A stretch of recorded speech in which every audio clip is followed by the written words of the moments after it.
The Republicans and Democrats are reportedly deadlocked on whether and how to raise the U.S. debt ceiling. Apparently, the source of the deadlock is tax increases. Republicans say no way. Democrats say yes, consider it. For some reaction now, we have the president of Americans for Tax Reform, Grover Norquist, with us on the line. Welcome, Grover. Good to be with you. Are Republicans being tough enough with Democrats in the Democrats' pursuit of what they call new revenue? Well, I think the Republicans have made it very clear they're not raising taxes. The problem we have in Washington, D.C. is that Obama's taken federal spending from $2.8 trillion a year when he got into office to $3.8 trillion a year. So Obama's spending $1 trillion, that's trillion with a T, $1 trillion more every year than previous presidents have. And he wants to argue that the problem is that the peasants aren't sending enough money into Washington. The American people are not undertaxed. Obama and Reid and Pelosi are spending too much money. And the only way to solve an overspending problem is to spend less. Raising taxes does not solve the problem. It enables the problem. The Republicans are completely correct to say, we have a spending problem, let us spend less. Do you think it's the uncompromising agenda of the White House and congressional Democrats to raise taxes on what they call the wealthy and what Republicans call job creators? What the Democrats want to do is raise taxes to continue their spending.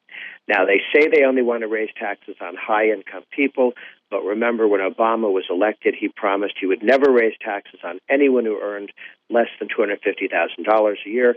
16 days into his presidency, he raised taxes on people who smoke cigarettes. There's only one American who earns more than $250,000 a year and smokes cigarettes, and his name is Barack Obama. The first thing they did was raise taxes on low and middle income workers. They'll do that again. They just want money, and they don't care who they get it from. Whenever Democrats say they're raising taxes on the wealthy, is it in reality the middle class that gets socked in the end? Well, many of the taxes the Democrats say they want to raise, claiming that they're only taxing businesses and the rich, are taxes on small businesses. Most small businesses actually pay the personal income tax rate.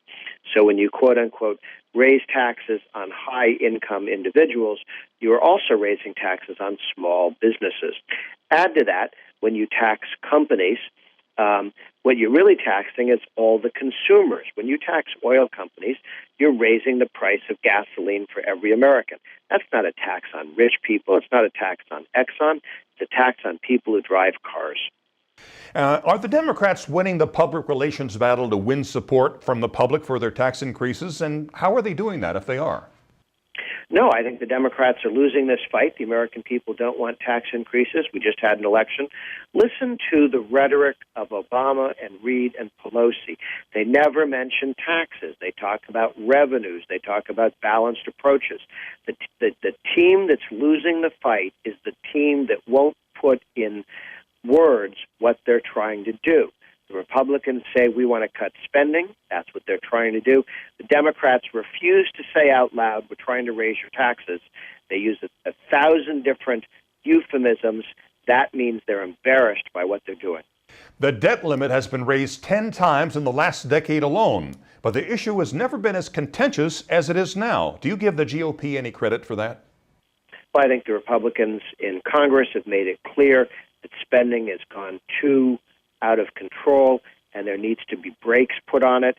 And the only time Obama, who's been a very partisan political president, the only time he even listens to the Republicans or asks their opinion or tries to pretend to work with them is when he absolutely has to have their votes for something, such as the debt limit.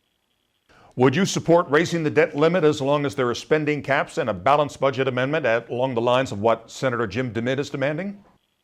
Oh, certainly. I think that as long as we get $1 of spending restraint, $1 of spending cuts for every $1 of debt ceiling, that's what Congressman Speaker Boehner has demanded as the minimum. That's the minimum, okay?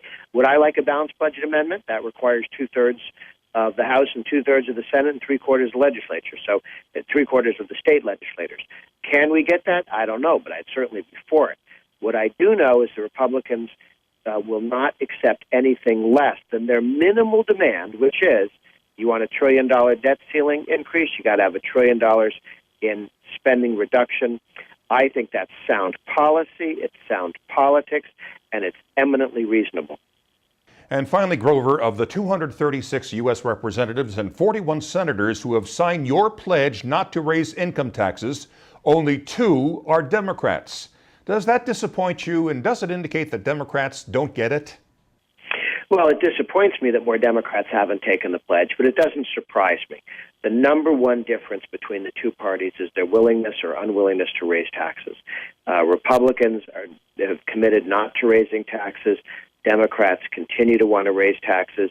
There are other differences between the parties, but the most stark one, the one that's most complete, is the tax question.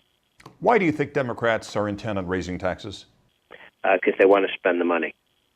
Americans for Tax Reform President Grover Norquist, thanks so much. You got it. Great to be with you. And thank you for watching Newsmax TV.